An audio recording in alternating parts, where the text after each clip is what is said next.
Alrighty, everyone. I think we are good to get started. Hi, everyone. Welcome. My name is Jamie Sharp, and I am the program manager here at Grantmakers in the Arts. Thank you so much for joining us for Redistributing Power, Intentional Spend Downs for Lasting Impact. I use she, they pronouns, and I am a light-skinned Black person with shoulder-length, naturally curly hair. I'm wearing a light blue collared shirt today. GIA is headquartered on the unceded land of the Lenape and Wappinger peoples. We ask you to join in acknowledging the Lenape and Wappinger communities, their elders both past and present, as well as future generations. This acknowledgement demonstrates a commitment to beginning the process of working to dismantle the ongoing legacies of settler colonialism. Before we begin our webinar, please take a minute to review the Zoom features so that you have an optimal experience with us today. If you have a question for our tech team during the webinar, please feel free to use the chat function and message LGC Tech. Otherwise, you can use the Q&A feature at the bottom of your screen to submit questions for our presenters. If you would like your experience to include live captioning, please select the closed caption or CC feature in the toolbar at the bottom of your screen and select Show Subtitles. Now, before we dive into our material today, we would love to hear from you. Jess, if you could pull up our Mentimeter. We are so curious, folks, when you hear spend down, what comes to mind? We have a link here in the chat from Jess. If you want to go ahead and click on that, and then you can submit any words that come to mind. They don't have to be fully fleshed out definitions, but if you have them, that's awesome as well. And we'll give that a few minutes to populate, and I will review what we're going to get into today. As arts funders have increasingly considered how to maximize their impact and democratize power within grant making, more foundations are exploring the idea of sunsetting or spending down their endowments to ensure greater support for current and urgent needs. In today's webinar, we are joined by Malila Becton-Consuegra from the Stupski Foundation, Tony and Caroline Grant from Sustainable Arts Foundation, and Jocelyn Wong from the Kataly Foundation for an in-depth discussion on how foundations can effectively navigate the complexities of sunsetting and deploying endowments with intentionality. Drawing from real-world examples, this panel will explore strategies for arts funders to maximize their long-term impact by supporting the needs of today's cultural ecosystem. Unfortunately, Farhad Abrahimi was unable to join us due to a last-minute conflict, but we look forward to continuing the conversation around just transition and the Chorus Foundation's journey toward a complete spend down, hoping to incorporate his perspective into future discussions. Jess, if you wouldn't mind showing us a Mentimeter, and I have it pulled up here as well, then we can see what words we have populating.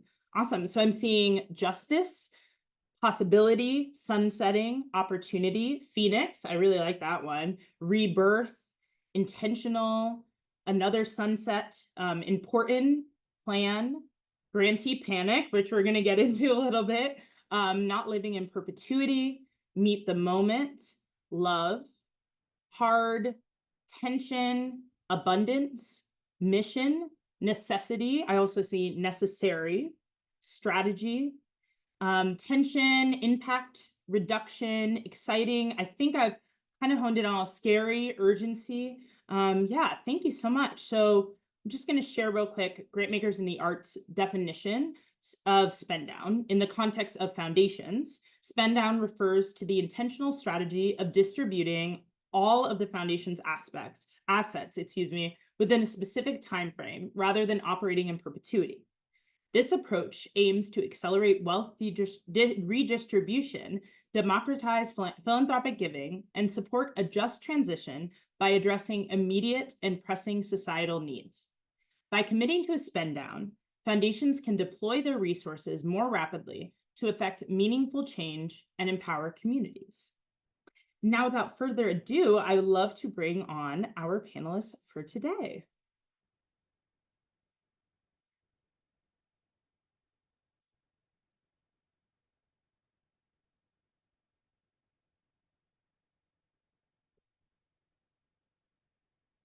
So then give us 1 second and then we'll get everyone pinned.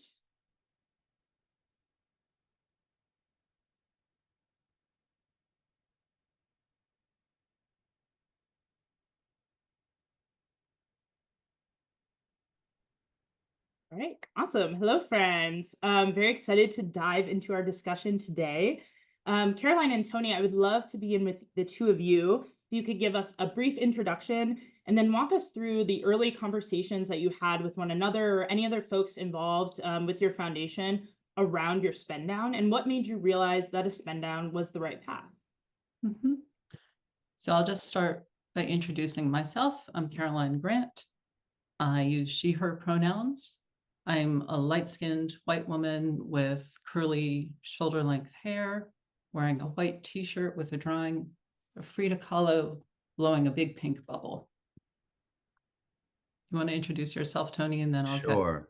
I'm Tony Grant. I'm a white man, shaved head, black t-shirt that says art changes everything. I use he, him pronouns. So to start, I want to give our foundation's land acknowledgement. We work on the unceded ancestral homeland of the Ramaytush Ohlone, and our foundation was established with the profits gained by extracting wealth from the ancestral lands of the Yokuts, the Chumash, the Katanamuk, and the Tejon people. And our spend down was initiated specifically to address this history. So a brief history of our organization. We were founded in 2010 with the proceeds of an unexpected family inheritance, and we decided to try to do something good with the money. What we decided was based on our personal experience. I was a writer and an editor at Literary Mama, working with writers who were parents and experiencing the double isolation of being both a mother and a creative person in this world. Tony's experience was as the child of an artist whose career really downshifted when he became a father in his 40s. So our backgrounds really shaped our mission and our determination to support parents who were artists and writers trying to sustain a career after becoming parents. So that's where the word sustainable comes from, though it came to mean other things. Over our 13 years, we offered nearly 300 awards to individual artists, totaling over $2 million. We also supported 60 artist residencies to try and help make their opportunities more accessible to parents. We're a small organization, just the two of us, working annually with a review panel of over 100 artists and writers, folks who had come up through our program as finalists and awardees. But we were a very robust and I think impactful program. Even residencies we couldn't fund created programs or made changes to accommodate parents. Individual artists we couldn't support shared that they were more public about their parenthood status and advocated more fully for their needs because of the work we were doing. So we evolved these programs and we started to collect data about our applicants and awardees, and we were honestly disappointed in the lack of diversity in our awardees. And through some internal conversations and encouraged by some urgency with a conversation with Janet Brown, the former president of GIA, in 2016, we announced a racial equity pledge, and we ensured that at least half of our awards would go to applicants of color. Prior to that, we went from 1,200 applicants, 20% of whom identified as non-white, to 3,600 applicants, 41% of whom identified as non-white. And it was an important lesson for us in the power of transparency. We'd put out this welcome sign, and literally thousands of people who previously hadn't been seen felt encouraged to apply.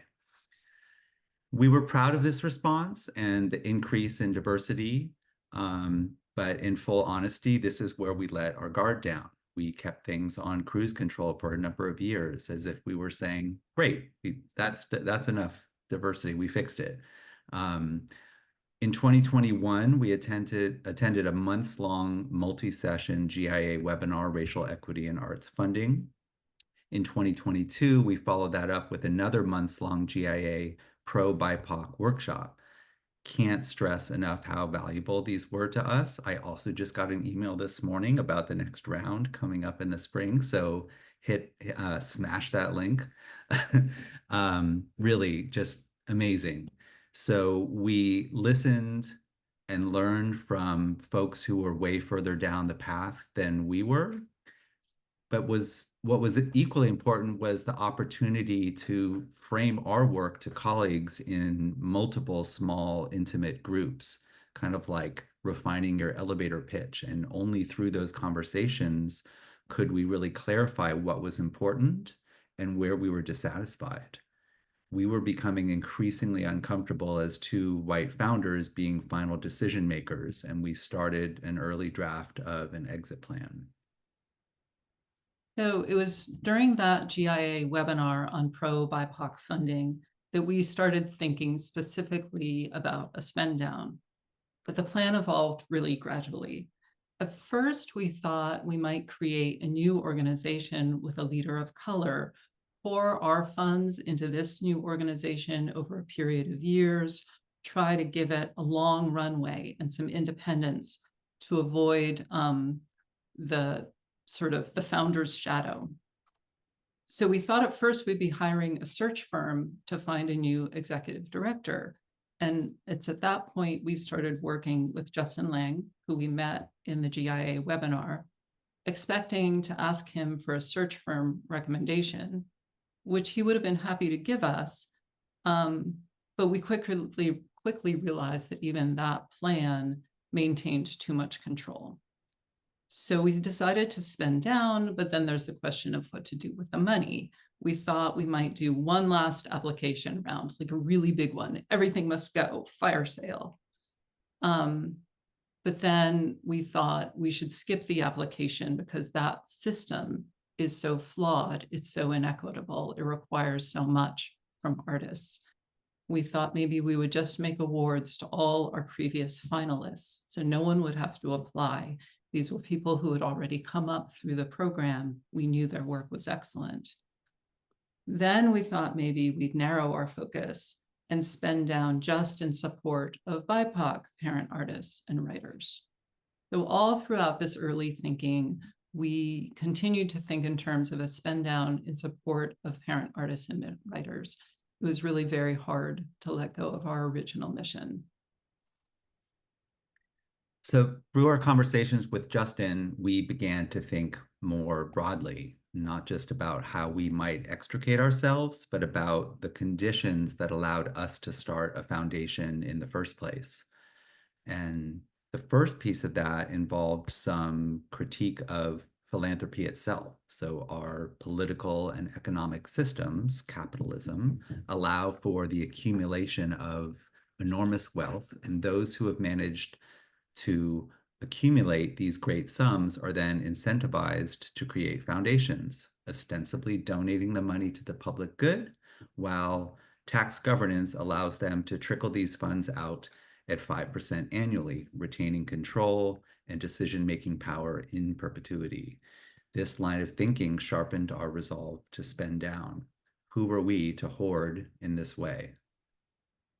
Further discussion led us to poke critically at the source of our funding. This inheritance came from royalties on oil fields in Central California, purchased by my grandfather in the early 20s. This land was stolen from its original inhabitants, who were forcibly removed through murder and enslavement. We crafted a new plan. We said, let's do a 50-50 plan, half to Native communities and half to parent artists. Even as we're going through this process, we're still clinging to the privilege of choosing our own private mission and focus. Through additional conversation with an anti-oppression consultant, YK Hong, we finally realized that we no longer felt entitled to direct these funds toward parent artists.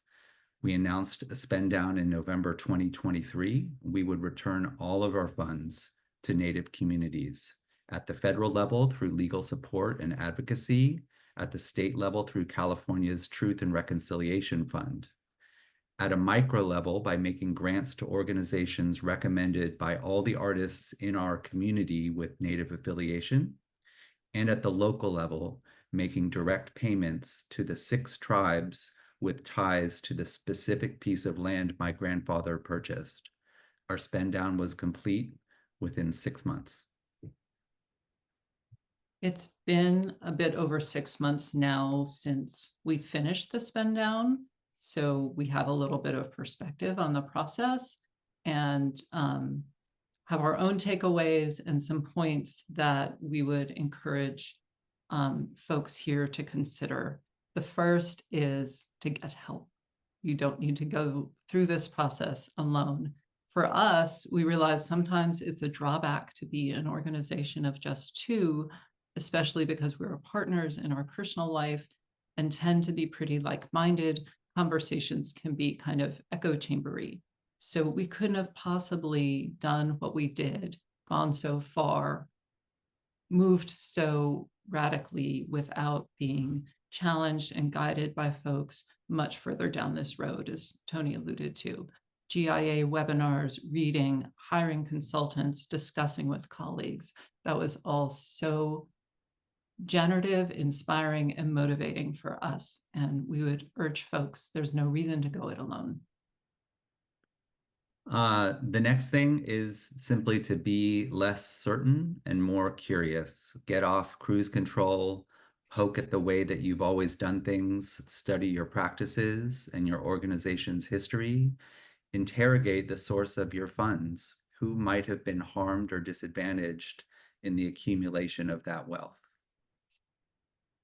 The third point we want to make that we found so valuable was including our constituency in our decision-making process. And so find a way to include your constituency without having them do your homework for you. We approached the Native folks in our community and invited them to make introductions and to make grant recommendations. When we needed to meet with folks, we paid them for their time. And finally, we recognize this is hard. There are probably many people attending today who would say, yes, let's do this, but maybe they don't have the autonomy or power to make those decisions in their organization. We recognize how much privilege we have as a small organization of just two. We can be nimble, we can act fast when we make a decision. Autonomy is such a rare privilege. So we would simply ask that if you have some amount of power or control over resources, don't squander it. So few people have that chance and opportunity and power. Thank you. Thank you. Tony and Caroline, thank you both so much. And I failed to mention at the top of our conversation that we will have a Q&A with all of the panelists once we kind of wrap up like this section of questions. So please feel free. You can either drop your questions in the chat or in the Q&A using the function at the bottom toolbar, and we will get to them in just a little bit. And now, Malila, we will transition over to you. If you could give us a brief introduction, and with Stupski specifically, a foundation with history tied to family decisions, how has the focus of community-driven impact and youth empowerment evolved in your approach to spend down? What notable successes or challenges have you experienced in incorporating these voices into funding decisions? Thank you. So good afternoon and good morning, everyone. My name is Malila Becton-Consuegra. I am a Black woman. I have on a yellow blouse. I have my hair in a bun and I have on hoop earrings. So I'm the program officer for post-secondary success in the Bay Area for the Stupski Foundation. And at Stupski, we fund education, health, and food justice. I work on the post-secondary success strategy. And I'll just jump right into Stupski's spend down decision. So for Stupski's case, the decision to spend down came with the passing of Larry Stupski. His widow, Joyce, felt that spending down would be a really great way to honor his legacy. She wanted to figure out how to be bolder with her grant making and to be able to see more impact by spending down now. Once that decision to spend down was made, they began to ask some important questions like who's in the room and who else needs to be in the room. And after that, they started to change who they were hired. So with that came a shift in bringing on people with lived experience in the field. That's when I was hired in 2020. We also started, once I was hired, we started an internship. So that was asking that question again, who else needs to be in the room? So when I started I noticed that we were making these really important decisions on behalf of college students and youth without their perspectives in the room. And especially in 2020, this was a time when students were doing remote learning for the first time. There was racial unrest, civil unrest that was happening. There was a lot of mental health challenges that were exacerbated, and as well, students were just experiencing different things that we had not seen before. So immediately, all of the research that was done previously was outdated. There was no precedent for like what students were experiencing. And we asked that question, how do we get young people close to us, with us, to come along on this journey and help to guide us in making these decisions that are going to be so impactful for their lives? So around that time, things got more exciting, more fun, more interesting. We brought in the interns. So far we've had 4 different cohorts of youth undergraduate interns, but they've been able to make some suggestions, recommendations, and really meaningful contributions to our work over the past 4 years. We've also been piloting participatory grant making, and that's had a few different iterations, starting with the first time we were pretty shy with doing it. So we had our cohort of interns look at grant applications and we said, okay, you all can score them and provide your recommendation, but it will only count as 1/4 of the recommendation for how we're gonna decide on this grant. And that was a challenge for me because I realized that I was trying to train them to make grant decisions in the way that I would. And it became clear to me really quickly, like, wait, if I'm training them to make a decision like I would, why are we bringing them in? I really realized that I needed to not overtrain, to just give them a quick overview, like this is what grant making is, and to have them bring their own ideas and perspectives, and not to over develop the process for them. So we did a few other iterations of what participatory grant making could be like. And the most recent one was completely different from that first one. And what that looked like was bringing in an advisory board of young adults. Most of them were connected to our grantee partners, like leaders who work there or participants. And we asked them this question, what do you think an equitable grant making process would look like?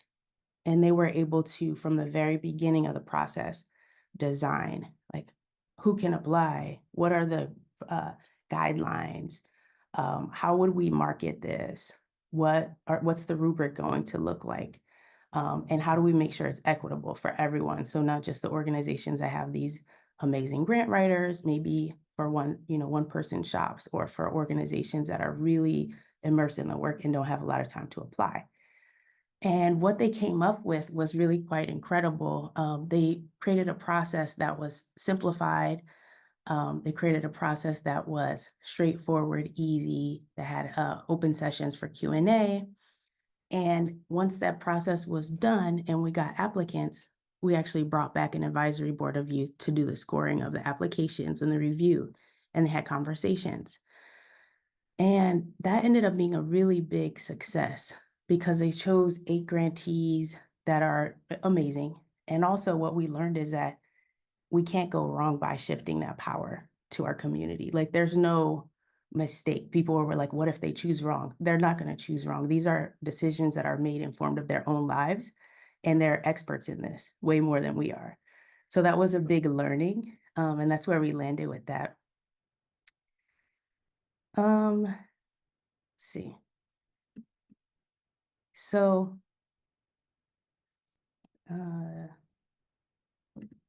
yeah, so that was one of the challenges, was that thing about how to really balance how much to teach, how much to guide, and also how much to just get out of the way. And let's see. So over time, you can see that the approach to spending down has really shifted over the years, and it was by design.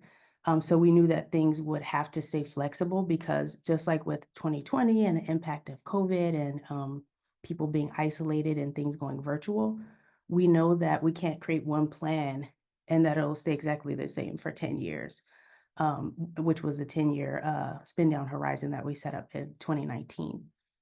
So it's constantly changing and evolving, and therefore our planning is also constantly changing and evolving. One thing that we're still doing with our spin down is working with our staff who has really heavy hand in planning the spin down. And we constantly have these discussions. We call it like the what's next. So staff, we have our, especially in the program team, we have our communication with grantee partners, and we're asking them like, what do you need from us? What's next? We stay in constant communication to find out what it is that they need. And then we bring that back to the team. And that goes back into this cycle of how do we plan what's next?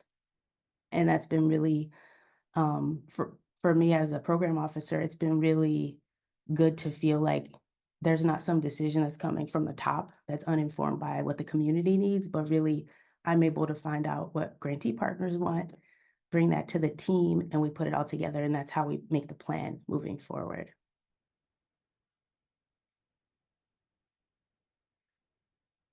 I think that's it for this question. Thank you. Yeah, thank you, Malila. I actually just want to uplift real quick. Grace said in the chat, amazing example. Having seen different iterations of PGM or participatory grant making, I'm curious around how long the youth design process took. Yeah, great question, Grace. For this process, it was about 4 to 5 months, I believe.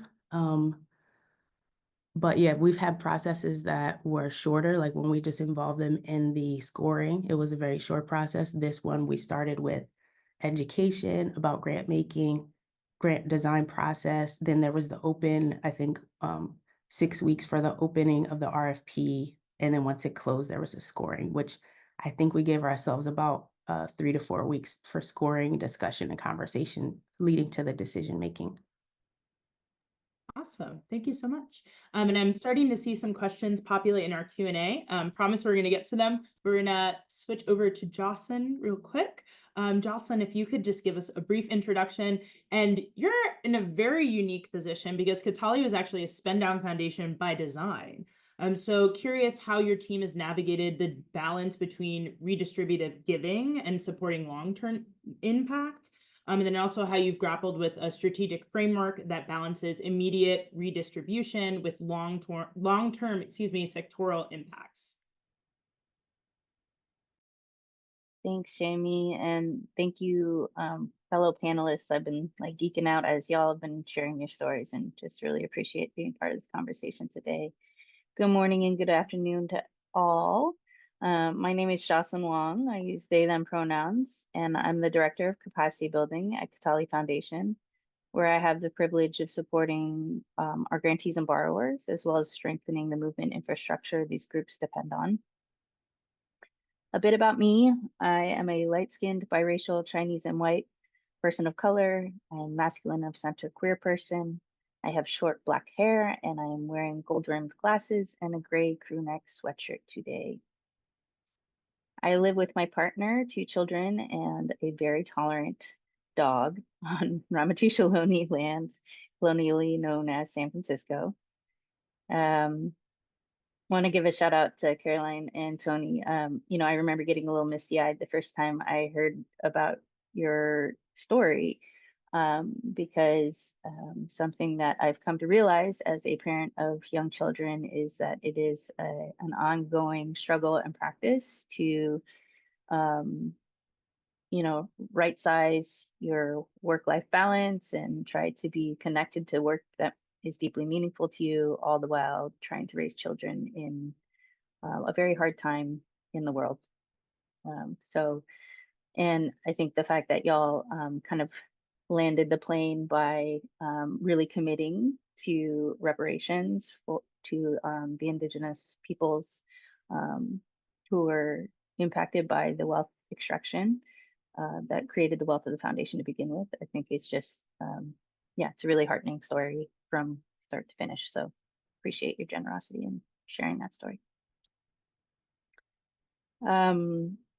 So I started out in organizing and direct service work, but quickly found my passion doing resource mobilization work, otherwise sometimes known as fundraising, across various social justice movement groups.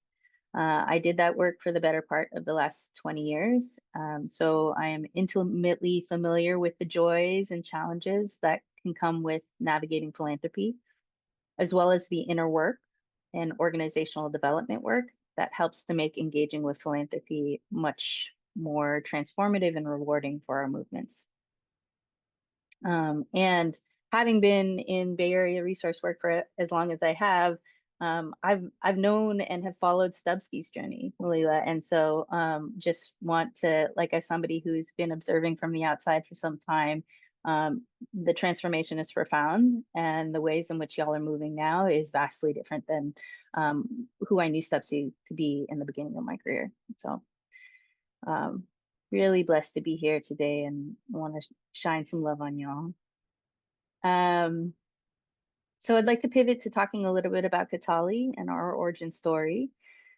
As Jamie alluded to, we are a spend out foundation by design. So we frequently use the phrase spend out versus spend down semantics, but you know, that's just how we kind of distinguish the difference in terms of like the intention being there from the very founding and origin of Kataly. We were founded in 2018 by Regan Pritzker and Chris Olin, with $445 million in funds. That was the result of an inheritance event for them. They were later joined by Regan's mother, Susan Pritzker, to comprise our 3-member board. Because some of Regan and Chris's grant making and investment interests at that time did not fall neatly within the program areas of their existing philanthropic vehicles and other foundations, they decided to found Kataly. This new foundation is part of their commitment to distribute their assets through a racial justice lens while experimenting with new ways of wealth redistribution. Kataly is a private foundation, private family foundation that was intentionally created with this spend out strategy in order to use all of the foundation's capital to stimulate and regenerate community wealth as opposed to ongoing wealth accumulation within the foundation. Our mission is to move resources to support the economic, political, and cultural power of Black and Indigenous communities and all communities of color. And we pursue this mission through 3 distinct program areas. First, our Mindfulness and Healing Justice program supports community-based mindfulness programs, teacher training, leadership development, and healing justice practices for Black and Indigenous communities and all communities of color. Next, we have our Restorative Economies Fund, which invests in community-owned and community-governed projects led by people of color that create shared prosperity, self-determination, and build collective power. Something that's a little bit unique about REF, or Restorative Economies Fund, is that it is an integrated capital fund, meaning that the fund combines grants with non-extractive investments, such as loans, loan guarantees, lines of credit, as well as non-financial support, including technical assistance and strategic advice. Finally, our Environmental Justice Resourcing Collective is a movement-led grant-making initiative comprised of 9 women of color movement leaders who fund work led by communities most impacted by environmental racism, climate change, and unjust systems. And lastly, I'll talk about our capacity building program, which is the work I have the privilege of leading. So something that's key to Kataly's perspective on wealth redistribution is that wealth is comprised of more than just financial forms of capital, right? There are ways in which we can redistribute power and wealth that are non-financial in nature, but still very critical for our movement partners to advance their missions and collective goals. So Kataly partners with values-aligned capacity-building organizations and practitioners to make workshops and other types of programming available at no or low cost to our grantees and borrowers. Our approach seeks to foster resilient change agents within Black and Indigenous communities and all communities of color. Resilient and collaborative teams and partnerships that can sustain and evolve in the face of new and changing conditions. And enduring community assets that create shared prosperity, self-determination, and power. So in response to your question, Jamie, I wanted to shift to speaking to the tension between spending out and the long-term implications for social movements that we fund and what that reality means, right? So as a foundation designed for spend out, we intentionally set out to abundantly flow resources towards our grantee partners. We do have a responsibility to balance that intention with consideration about who comes next, right, after Kataly's gone, and how resources will continue to flow after our sunset.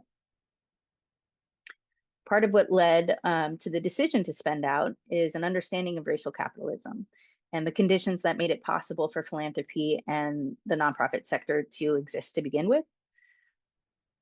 To put it quite bluntly, philanthropy is largely a tax haven that allows for people of wealth and access to sequester resources and distribute them in a minimal way over time.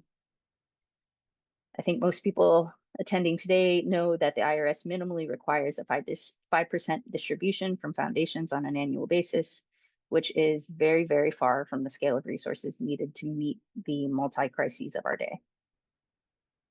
Our collective experience at Kataly tells us that this type of trickle-down philanthropy doesn't meet the needs on the ground. And to meet the multiple crises we're in, wealth inequity, climate crisis, racial justice, and beyond, we need to flow resources abundantly to communities most impacted by these crises. And that means a lot more than 5%. We don't believe in wealth generation happening behind the walls of a foundation through extractive investing strategies. And more can be learned about Kataly's investment strategies through our Medium blog page and other resources available online. Another tension I want to speak to is the tension between spending out and sustaining our social movements. Our spend out strategy is to redistribute resources to movement organizations and communities in such a way that wealth regenerates at the community level.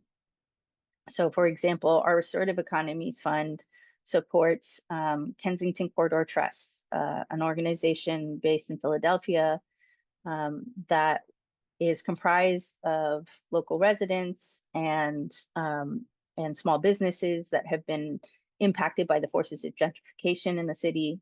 And what they do is mobilize resources through a perpetual purpose trust model to acquire properties and to remove them from the speculative market and bring them into community control.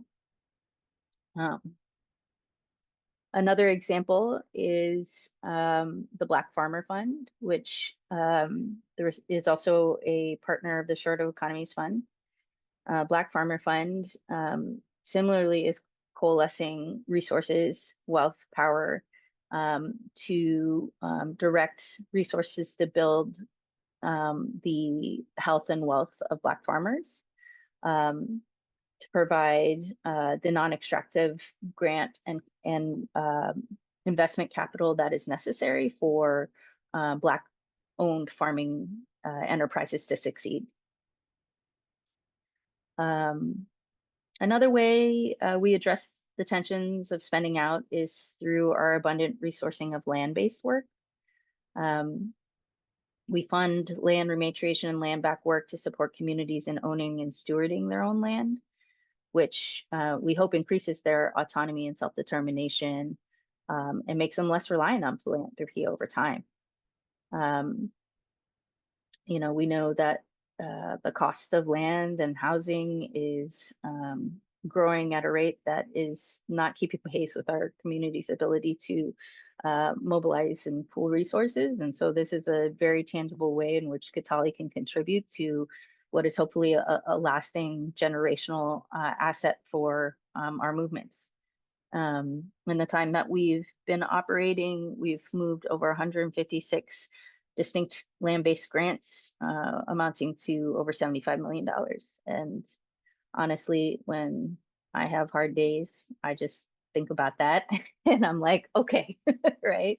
We're doing something here. So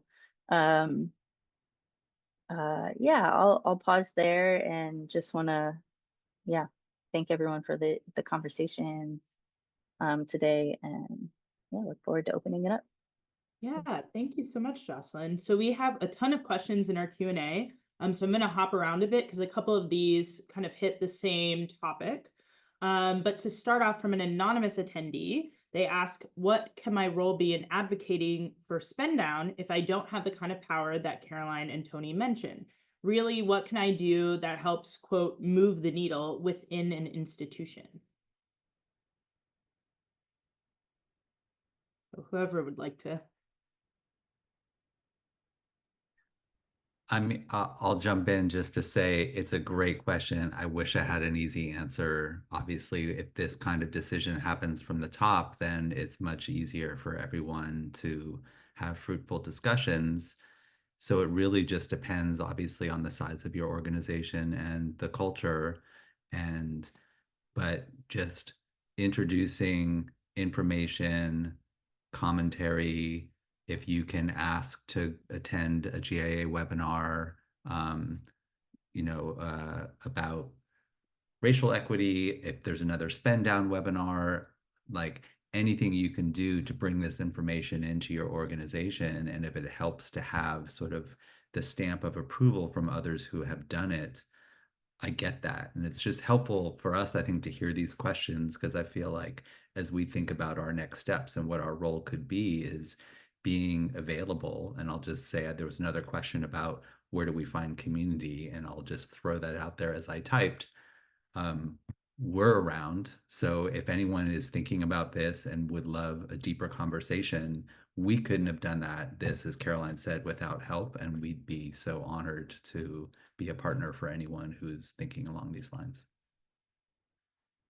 Yeah, that's wonderful. Thank you. Malila or Jocelyn, did you have anything you want to add? Yeah, I just like to add for it's adjacent to the question of what that person can do, but also I feel like anyone on this call who does have any adjacency to power, what we can also do is to just spread this information to others who may have more positional power about spending down, answer questions, being community, and kind of work to change that water that we all swim in to normalize spending down. Yeah, thank you. All right. Oh, I'm sorry, Jocelyn, please. I was just gonna add something real quick. Yeah, I think I have a lot of like deep empathy for whomever asked this question. I think, something we know as organizers is that it's helpful to have an inside and an outside strategy, right? Like a good friend of mine just became a lawyer at the IRS, and I'm like, thank goodness, like somebody who has my political analysis I've organized with in the past. I'm like, oh, good God, we're going to need people in the belly of the beast, right? So I think if you are somebody who is in a philanthropy that is very set on a pathway of perpetuity and is maybe resistant to any changes, I think is really, really important for your own well-being and staying power. Find yourself a political home, whether that's GIA or justice funders or any of the other brilliant affinity groups in our space that are advocating for these types of progressive shifts. Maybe not spend down or spend out, right? But like, how do we incrementally change towards a more abundant flow of resources to our movements, right? I think be in partnership with the other righteous rebel rousers, right? That will feed your soul and allow you to do this work for a longer stretch of time, because it's hard, grinding work. It's organizing, right? So that would be my first piece of advice. Second, I think there are a lot of things that foundations can do to be more responsive to grantees and movement partners, well short of being a spend out, right? Frankly, anything more than 5% is a win, right? Like in the current system we operate within. So I think, asking questions about the types of investments, right? Like, how is the endowment operating? Is that operating in a values aligned way? Talking about how, the nature of returns and how that's leveraged or not to be responsive to important crises of the day, right? We saw a lot of foundations in the early days of the pandemic go up to like 6-7%. And while I would say that that's still nowhere near what would have been useful or needed, it's something, right? It's something. So we got to count the small wins, right? And we got to be able to, those incremental kind of experiments towards lasting change is really meaningful. Thank you. And this question actually connects a little bit to that around investments. So Chris said, thanks, Malila, for sharing Stupski's story. How did the decision to spend down over 10 years affect Stupski's investment strategy? Did you shift from traditional portfolio management, e.g. US equities, international equities, bonds, private equities, et cetera, to lower risk, lower return investments that might be more mission aligned? Grace also asked, would love to hear if any of the panelists' spend out work was accompanied or preceded by altering what the endowments were invested in to be more mission aligned. Yes, I'm glad you both asked that question, because that was a big part of Stupski's spin down. Initially, Stupski was invested in just traditional investments, and then there was a shift over to socially responsible investments when the decision to spin down was made. But in the past year, all of the endowment was liquidated and all the investments were ended, and then they started to do community impact investments. So there's some zero interest loans that we just did in the past year for community organizations, for land movements and things like that. And that's all that we're invested in at this point. But absolutely, there were big changes. There's also a project that we have undertaken to look at where the money was made for Stupski, so that we can understand that more deeply and then have that as part of our story of legacy. Oh, thank you so much. Would anyone else like to add on to any changes in investments to be more mission aligned? I'll just say ours wasn't particularly mission aligned, but from the moment we realized spend down was going to be the plan, we essentially moved to cash just so that we would know what our pie was that we were dividing up and spending down. And the other, I'll just say, the other tiny little bright side of that is, having given out all of that, we actually will have like a little bit of Christmas work to do, and that the interest earned while we were doing all of our spend down grants, there's kind of this extra little pool at the end, and that's one of our things in the last 2 months of this year, is to a couple extra bonus grants with interest earned. Awesome. Another question we have, curious how Caroline and Tony communicated with current grantees that no further grants would be forthcoming to them. Were their final grants approved with that communication? And then someone also had a follow-up. How do your grantees feel about the decisions to spend down, spend out? And I'll just add on to this, Jocelyn, I'm curious with you what that communication looks like to a grantee, knowing that that you are a spend out, right? How is that shaped a little bit differently, I guess? Yeah, so please, whoever would like to begin.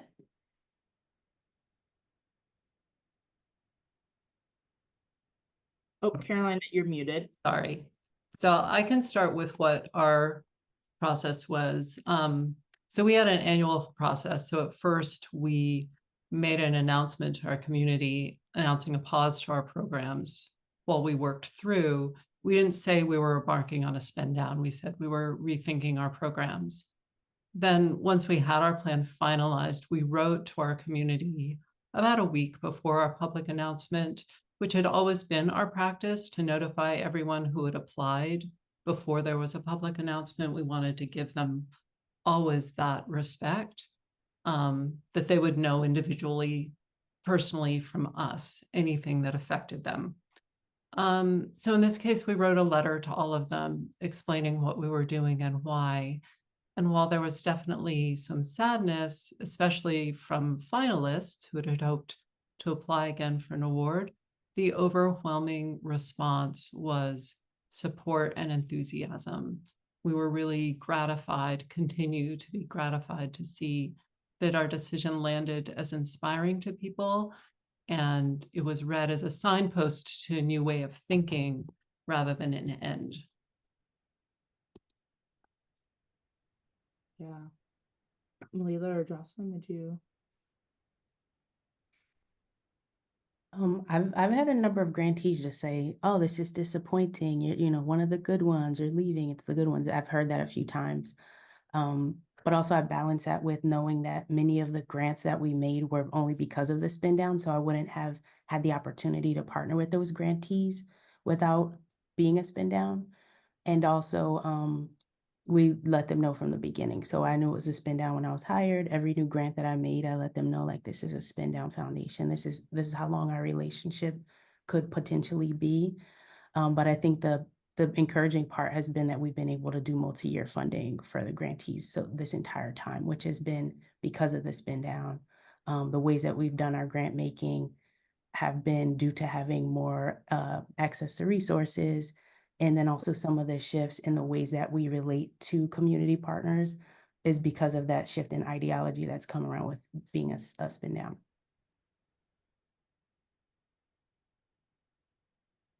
Jocelyn, did you want to add? Yeah.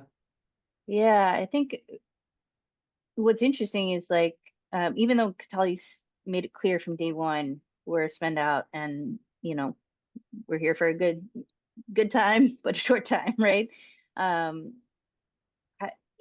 It doesn't stop the disappointment per se, right? That I think Malila is alluding to, right? It's you know, we've had folks who have said like, oh, you know, I have 3 funders of mine who make up a big chunk of my budget, progressive badass funders, but they're all spending down. What do I do? Like, what does this mean for the future of our organization? And I think, you know, that's a part where I do really lean into, you know, some of what Malila said about like the multi-year funding, being super transparent around the duration of funding, prospects for renewal, if there are any, and what are the ways outside of grant making that we can actually show up for you, right?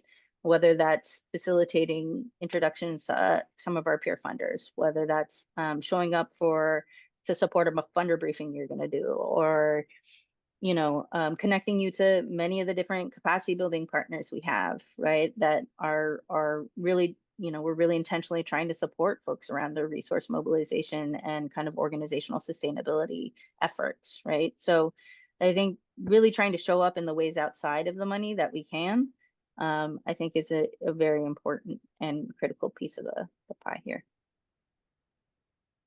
And I think that that leads us well into, you know, we've talked about grantees and the communication around that. We have a couple questions around staff, right? So someone asked, how do you care for and support staff who will be out of their jobs once your foundation sunsets? Then a follow-up, I've heard that Stupski has done some leading work on supporting staff working in a spend out setting, since they may have started their job under one understanding and then find themselves in another situation, or they might be hired into a spend out foundation, Jocelyn, in your case, right? Could Stupski or anyone else speak to the people working in a spend out setting? So Malila, are you comfortable sharing kind of the work that Stupski has already done around that? Yeah, I feel like Stupski's been doing a great job with supporting and retaining staff during the spin down. So a few things are just really investing in professional development, and I mean like in a deep way. I've been at many jobs over the past 20 years. I've never had an organization pour into me and allow me to do things that can help me for my next career. So that's been huge and also something that makes me grateful, makes me want to stay. But also there's this bottom line about money, and it's really hard to stay in a job that you know is ending without being financially secure, knowing you can take care of your family. So Stupski has promised us all a retention bonus if we stay until the end. So I think that's something that spin downs really need to consider. I know we all are doing this work because we love it, but we also have families and we have things, bills and things like that. So I think that's an important piece of spending down, taking care of your people.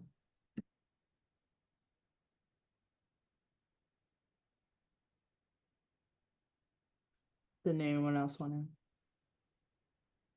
Tony and Caroline, I wonder how it looked. I mean, I know you said you of course had discussions with one another, but being that you were your staff, like what did that process look like? I can try speaking to that, and it's like in front of mind, having just returned from JAA conference in Chicago. Like, I mean, ultimately, we are fortunate to say like we're good, like, and we did not have staff to think about or care about in this way, and we acted quickly.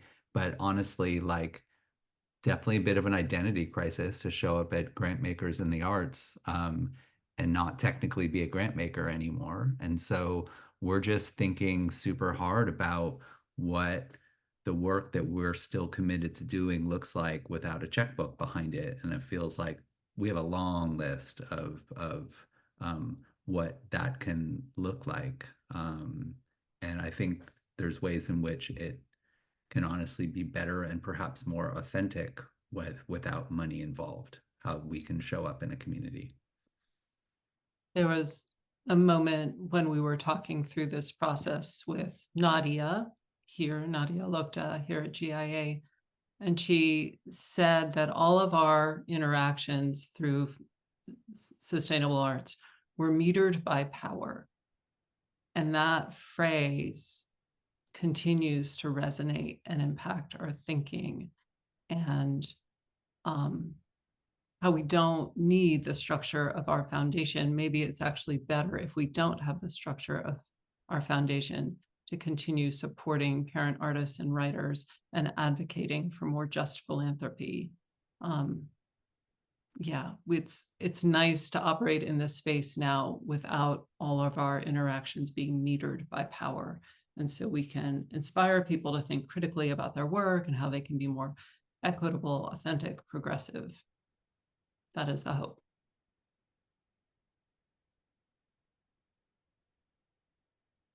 Jocelyn, did you want to add? I know you unmuted before. No, I think it's been covered. I appreciate it. Thanks. Yeah. And just looking at time, I think we have time for one more, and I'm going to kind of try to wedge two together. And for folks whose questions have been unanswered, I am jotting all of them down to give to our panelists. So hopefully we can get some responses out to folks at a later time. But for those of us involved in funder organizing, what are the key narrative shifts, cultural shifts, and paradigm shifts you feel are needed in order to make spend downs more popular?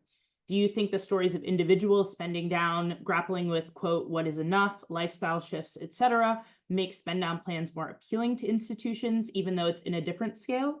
And then a follow-up to that is, what gaps do you think you will be leaving apart from grant making? And what is the opportunity cost of leaving these gaps? And how are you thinking about these gaps? So kind of two things. One is, how do we kind of popularize, right, the conversation that we're having right now? And then just curious, yeah, what gaps are we leaving and how are we filling these gaps, or just, thinking about strategy moving forward? I can start us off. One of Stupski's slogan is change can't wait. And I think that's the most simple way to understand why it's important to spend down. I mean, there are so many challenges right now. There are so many organizations doing incredible work that don't have enough. Having that money sitting in an endowment for so many years, it just doesn't make sense. We have things that need to be solved right now. So I think that's one way to explain it. And I think the question about what gaps are being left behind is really important, because like people said, if the good ones are shutting down, what's going to happen? I think one of the things that can be a legacy is the people. So developing young people as leaders in philanthropy, they won't stay in one place when Stupski spins down. I'm hoping that they continue to move, work for other foundations, continue this work, and other foundations continue it, and it just keeps moving.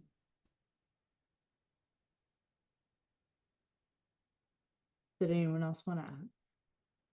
I can add briefly and just say that, something that we take very seriously at Kataly, each one of our staff people, regardless of what role they're in, philanthropic advocacy, funder organizing is a part of your job, right? It is just cooked in.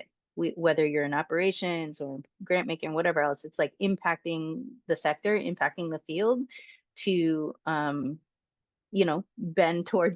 bend along the arc of justice, right, is so critical. We need to be organizing whatever comes next. And we have the positionality to do it, right? We have access to peer funders. Our trustees have access to other wealth holders, right? And there are networks and spaces, Solidaire, Justice Funders, others, GIA, all the affinity groups where we can be doing that good work of convening and moving and, just shifting the dial, right? I'll also say that, like, Kataly would not exist had it not been for the people and groups who organized Regan and Chris to begin with. So, and they're very, very clear about the folks who and groups who have helped shape that. movement generation was so critical to organizing Reagan's understanding of racial capitalism and just transition. The East Bay Meditation Center was so critical in organizing Chris's understanding of the importance of mindfulness in healing justice, right? And how so many of our spiritual learning spaces are occupied by a lot of white people. Why is that when all of these practices come out of communities of color and ancestral practices connected to communities of color and their cultures, right? So a lot of what created the fertile ground for Kataly to be was. Oh, Jocelyn, your audio cut out. Oh, I'm sorry. Can you hear me now? Yes, yes. Okay. We lost like the last bit of that sentence. Okay. The thing I was just saying was that the work continues, right? That good organizing, at the movement level, at the ground level continues. And I think, it's going to take organizing and pushing and urging at every level, right? Whether you have a perch in philanthropy or a perch in a movement organization. Yeah, thank you. And one final question for the group, even though we've hit this in a multitude of ways throughout the conversation today, but how do you see the liberation of your work being permanent, even if your institution is not? And Tony and Caroline, I would love to start with the two of you. Sure, thank you.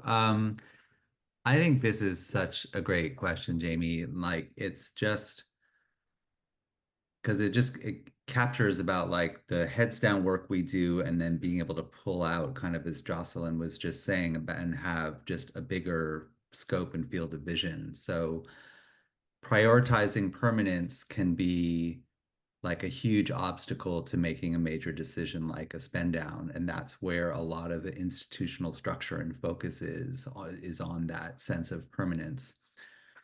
Our legacy is not our 501c3 status. Like, our legacy is the work we do, and our best society is one, honestly, where philanthropy is no longer necessary. So we feel like this public, transparent, reparative dissolution is the most powerful, just thing that we can do. To insist that foundations must persist will never help us address like what made them necessary in the first place. And so I kind of think of us all as, frankly, scaffolding. Like, this is supposed to be temporary to build the thing that we need to build, and then it goes away. Thank you. Malila or Jocelyn?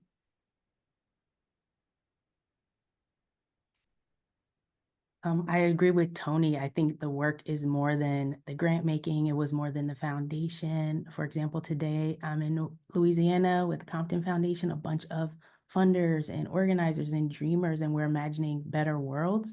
I feel like that's going to continue after foundation's doors are closed. The work goes on. Yeah, I'll just quickly echo all of that. I think, I think about Kataly as like just maybe a point on a longer arc of work that is connected to my worldview and, generational work, right? That started long before me and will persist beyond my lifetime. And I think zooming out to take that view, I think it's not only grounding and like settles the ego a little bit, to be honest, but it's also, right, you see yourself as part of something much, much bigger. And I think that's what we're being called to do right now, something really incredibly big. Yeah, I think we each chip in our own way and need to ground ourselves in that larger arc. Wonderful. Well, thank you all so much. Jess, if we could pull up our final slide. To quote Michelle Kumi-Bear from GIA's For the Love of Radical Giving series, what lives at the root of a desire to exist forever? What is it about? Why is it there? Who and how is that being perpetuated? In closing, today's webinar has underscored these foundations' essential role in disrupting traditional grant-making practices to advance equity and just transition. By embracing intentional spend downs and prioritizing wealth redistribution, these organizations are reshaping philanthropy to better serve historically marginalized communities. Grantmakers in the Arts supports this transformative approach, and we look forward to continued collaboration to build a more inclusive and equitable funding landscape. Thank you so much to our panelists, Tony and Caroline, Jocelyn and Malila. Thank you to our tech, Jess. We encourage everyone to provide us with feedback about your experience. We'll have a survey link in the chat, or you can use the QR code that we have pulled up on the screen. As we previously mentioned, webinar registrants will receive a follow-up. We'll have a recording of today's webinar. We'll also have resources. All the links that were in the chat will be populated onto one document. And I have also pulled the Q&A questions that we didn't get to. So hopefully we'll be able to get some follow-up from our panelists about that. And we hope that you can join us for our final webinar of the year on December 3rd, case study of benefits, W-2 employment, and a worker cooperative, findings from Creatives Rebuild New York's Artist Employment Program.